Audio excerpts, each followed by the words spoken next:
দেখা হবে না। লিখেছেন সবুজ আহমেদ মুরসালিন।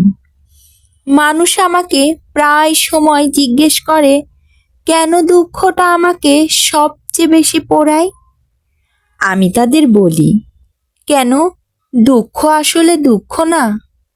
আজ যেটা দুঃখ, কাল সেটা অতীত বা নস্টালিক। জীবন জুড়ে অসংখ্য দুঃখ, হতাশা ও ব্যর্থতা রয়েছে সেই ছেলেবেলা থেকে আজ পর্যন্ত।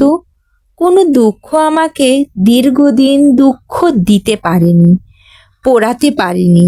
কিন্তু ইদানিং একটা দুঃখ আমাকে পোড়ায়, ভীষণ ভীষণ রকম ভাবে পোড়ায়। তীব্র একটা কম্পন শরীর জুড়ে বয়ে যায়, গলা ভারী হয়ে ওঠে, নিঃশ্বাস গাঢ় হয়, হাঁসফাঁস লাগে, চোখ ক্রমশ ভিজে ওঠে, আমার পুরো পৃথিবী ঝাপসা হয়ে ওঠে। যখন ভাবি আমাদের আর দেখা হবে না, পৃথিবীর হাজারো মানুষ তোমাকে দেখবে, কিন্তু আমি আর কখনো দেখতে পাবো না।